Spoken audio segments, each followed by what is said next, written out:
Dwi fungsi jabat tanggapan beda dong tuh difungsi ya. Jadi gini, saya sendiri kan tidak merasakan difungsi itu. Jadi saya lulusan 92, sudah terakhir kita nggak ngerti, masih letnan baru ngerti, taunya jadi Danton aja ya. Jadi kalau menurut saya ada orang yang nyangkut ke zaman dulu lagi. Sejarah adalah kita tempat pembelajaran, tapi mari kita berpikir saat ini ke depan, baru kita belajar dari sejarah ya. Jadi kalau dibilang kita orang yang berpotensi bisa menjabat di suatu tempat, ya memang kan nanti ada seleksinya berdasarkan kemampuan. Saya dengar masih banyak bilang, apa hubungannya tentara dengan kementerian ini? Ya kami juga punya dasar pendidikan lain ya. Saya punya background S2 saya di Amerika, Community Economic Development. Saya sudah praktekkan di dunia militer ini ya kan. Sudah membuat konsep bagaimana membuka lahan, bagaimana sistem pengairan di daerah-daerah, kami sudah lakukan karena saya punya background.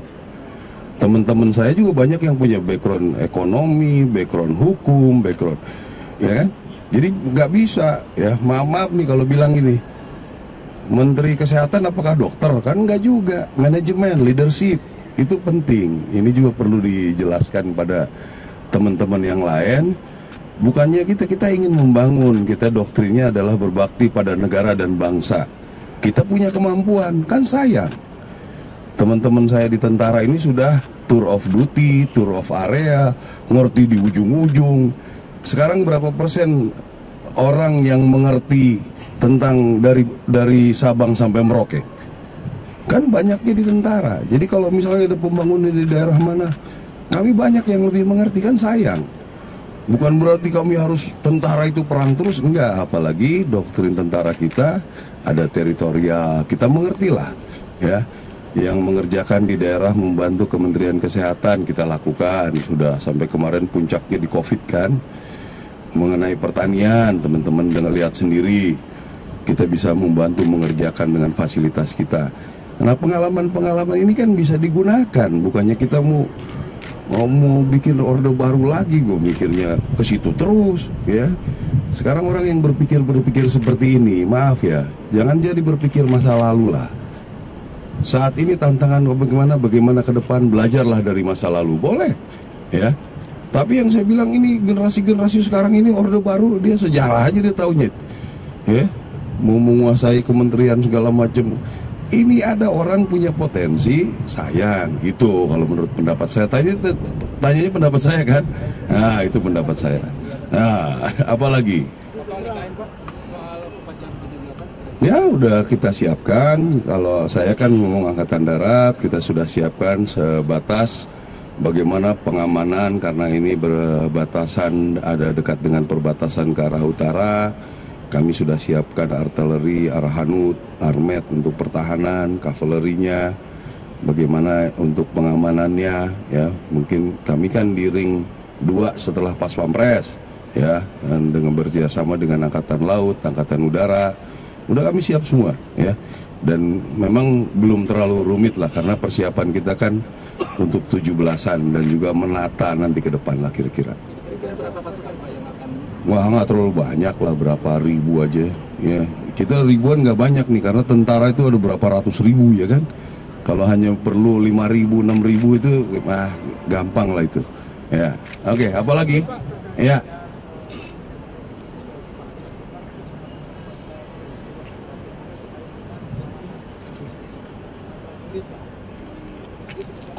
Nah ini pendapat saya lagi nih ya.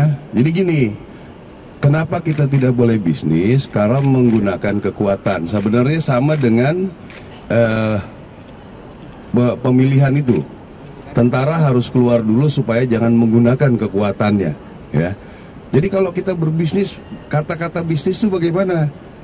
Kalau misalnya kita buka warung, ya apa berbisnis tuh? Ya kan, kalau misalnya jual beli apa misalnya motor atau apa, ya kalau dia belinya benar, tidak mempergunakan itu ya. Jadi berbisnis ya bisnis. Yang nggak boleh itu saya tiba-tiba ngambil alih menggunakan kekuatan. Nah itu nggak boleh, dan itu juga saya kira dengan zaman demokrasi sekarang ini udah nggak ada lagi lah ya, mempergunakan kekuatan. Sekarang tentara takut sama media kok, takut sama TikTok ya kan ya, ngeri itu, tentara udah dilatih tembak-tembakan juga sama TikTok, takut sekarang ini ya. Itu kenyataan yang terjadi ya. Jadi nggak usah lah terlalu berpikir kemana-mana, silakan cek potensinya bagaimana ya, kualitas background pendidikannya bagaimana, kenapa bisa masuk, itu silakan dicek gitu ya.